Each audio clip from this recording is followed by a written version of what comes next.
Ladies and gentlemen, boys and girls, step right up for an exciting, action-packed video. Not really. But today what we're going to do is we're going to do a video that was requested by one of our subscribers. And that is clutch adjustments on the Suzuki GZ250. In case you're new to my channel, this is a 2001. And currently I've got just shy of 13,000 miles on it. Throughout the year that I've owned this, I've had a couple little repairs and maintenance that I've done on it. When I bought this bike a year ago, it's a 2001, so it had 2,000 miles on it. So I pretty much bought it brand new. So what I've had to do is just do a few things. I had a chain come apart on me. It was one of the cheaper chains that I put on it with a link, and the chain had come off at the master link. Now these are crimped on, so this is a much better chain than what I had. And what happened was the chain came around up top and bunched up on the front gear here, the drive gear, and it bunched up so much in front of it that it actually cracked the stator cover. So what I had to do is order a new one and get it installed. That video is on my channel if you're interested in seeing what is involved in doing that. It wasn't too hard. It was fairly easy. It was longer waiting for the parts to get here than anything else. So I asked to show a video of how to adjust the clutch. Okay, so to adjust the clutch on the GZ250, there is a couple different clutch adjustments. The actual clutch adjustment is under this cover here. That is not the adjustment that I'm going to be showing in this video, because that is an adjustment that I have to pull this whole cover off. I have to pull the exhaust pipes off and this whole cover. And that's a job I am going to show on my channel. Let's wait for that jet to pass.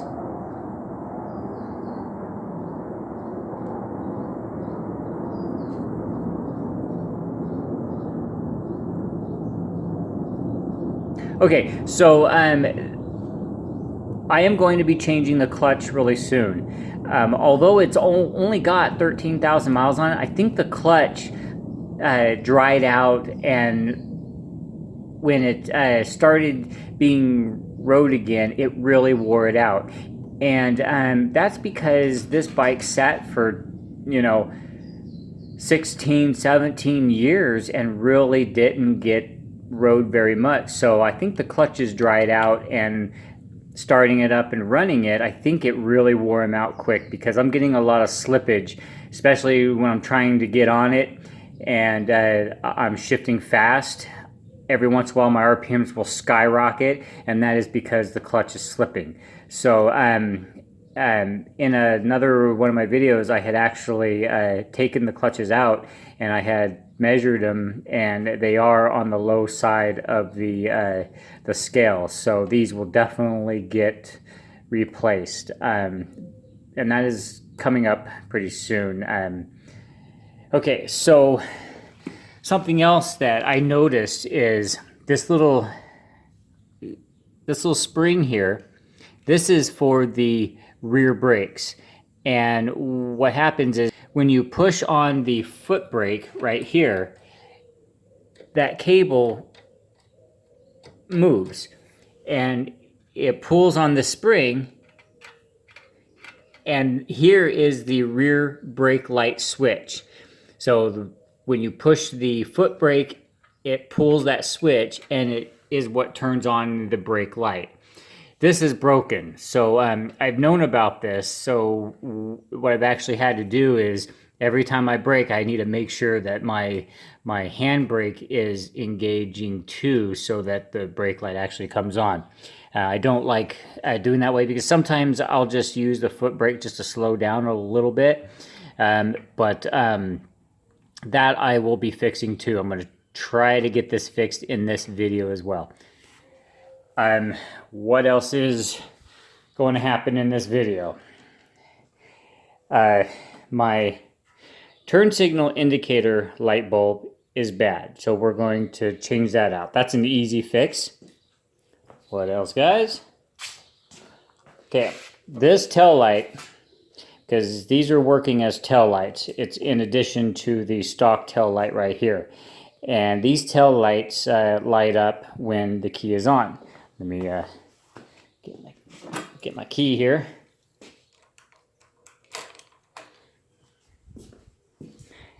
And as you can see, that one works, that one works, that one does not work. So we're going to troubleshoot, make sure that it is the bulb, and then we're going to replace that bulb along with the turn signal indicator. And then we're going to come on this side, and the viewer request is going to be adjusting basically the clutch cable, because some of the clutch adjustments, especially when your clutches start to wear down or your cable starts to stretch, you can actually make an adjustment that will assist you in prolonging the life of your cable or clutch if you can't afford to replace it right then and right now. So we're going to go ahead and show you how to adjust the slack in a cable so that you can have the most optimal clutch response. I like having my clutch to where about halfway through it starts to engage, and then just a little bit, because when I shift fast, I just pull it quickly. And if you start engaging right here, that means you have to pull it all the way back before it disengages. So having your clutch disengage relatively quick is the only way to really adjust your clutch. Okay, first of all, the lights up here. This is the neutral light here, and this is the turn signal indicator light. They come out basically the same way because they're pretty much the same exact light except for different functions, of course. So I'm going to turn my wheel this way.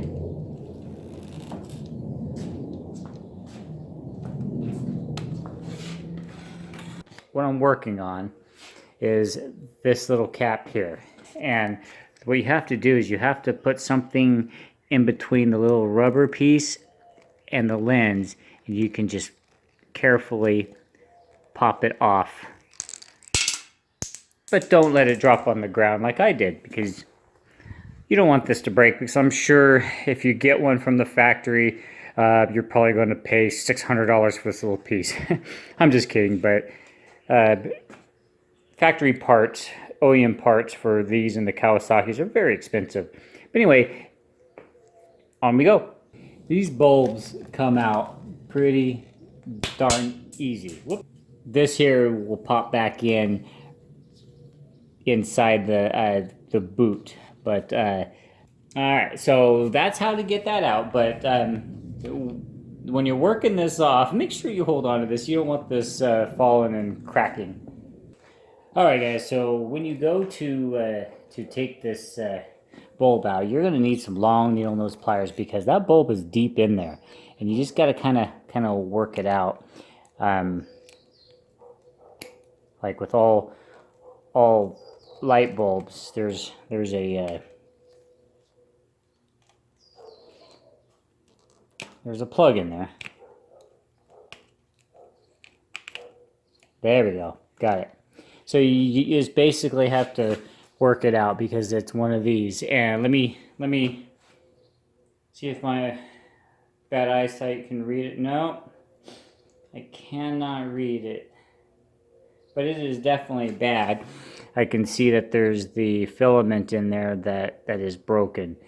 I'll have to look up the numbers, and if I remember, I'll add it to the description, so that if you have to replace them, you can get them before you get to this stage here. Okay, here is a replacement bulb. This replacement bulb is a 12 volt 3 watt. And make sure that you look down in there and make sure you get the placement, or you won't be able to get it to pop in where it belongs.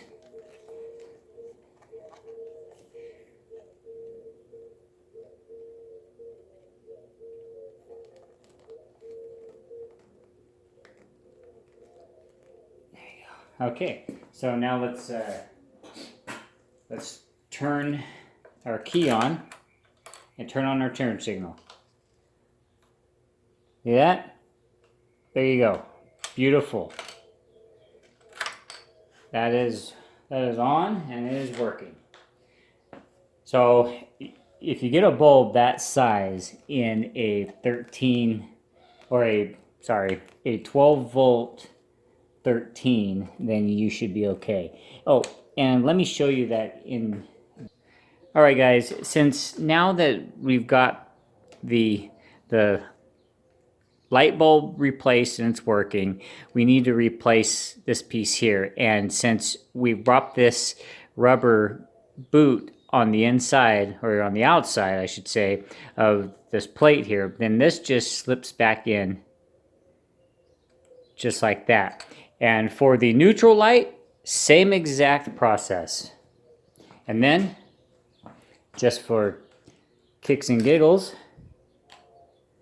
now my indicator is going to work just fine. Very nice.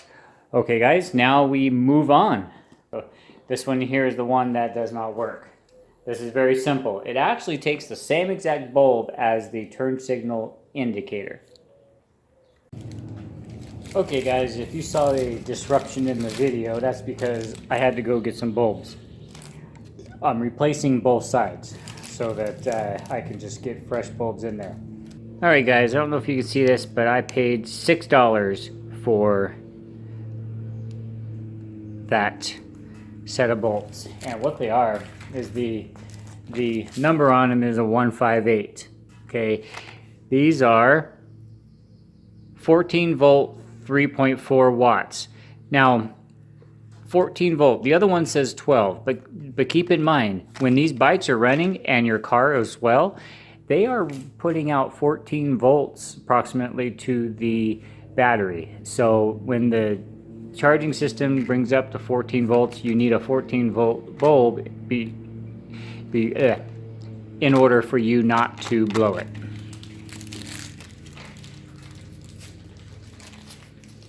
Alright, so take the first one here, lift up this lid here, pop that baby in there, then you just go right back up into place right there. Okay, close that down. Okay, this one's already pulled out. So we put this bulb in here.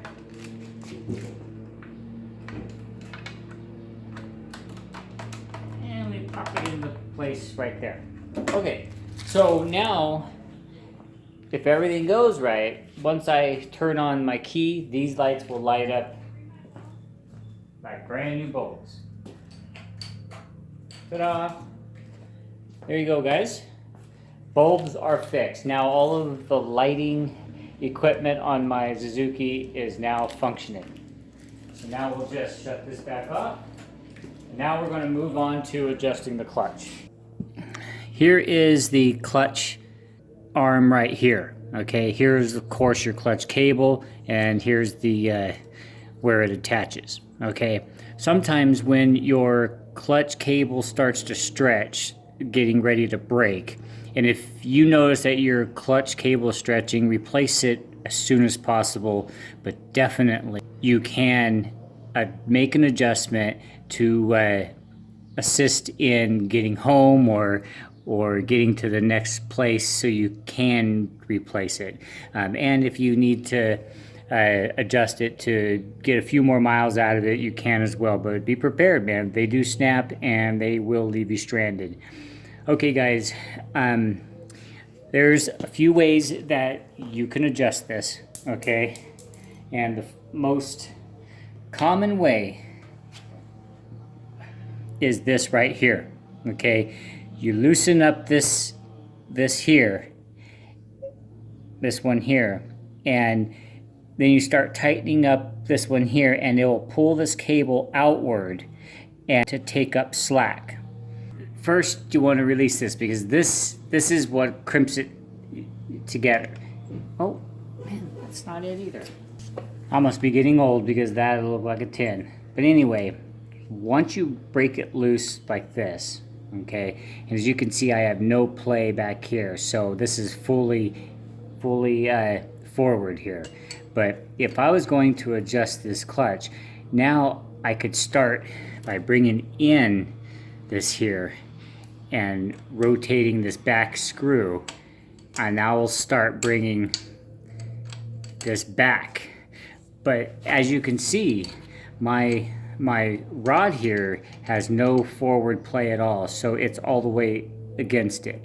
So bringing this all the way back, I have zero movement to go back further, so there's very little play. Okay, it's all the way up against the clutch.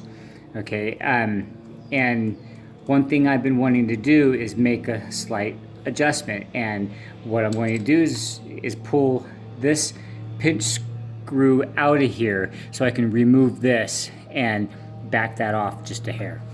Here we go. I'm going to pull this nut out. Okay. This nut has to come all the way out in order to remove this rod or lever. See how it's coming out? Okay, so now I'm going to pull this off. Okay, you see how there's that groove there? Well, the bolt slides into that groove like that and keeps that arm from coming off. It's just a safety.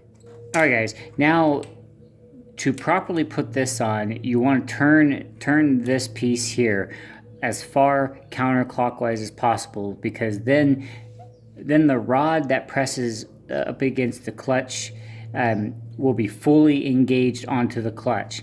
And then when you adjust this and place this in properly,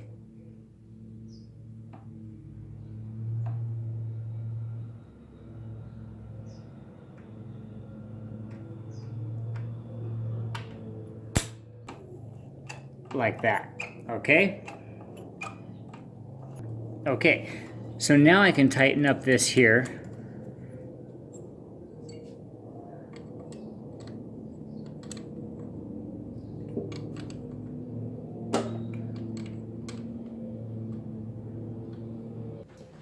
Okay guys, the first adjustment you need to make is the play in the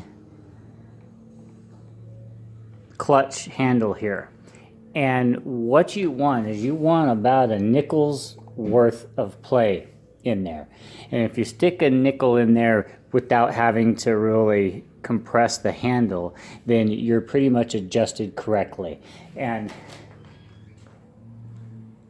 how you adjust the play is with these right here. Okay, so to adjust the play, all you do is loosen up this one here and then turn this inward, and you will actually increase the play.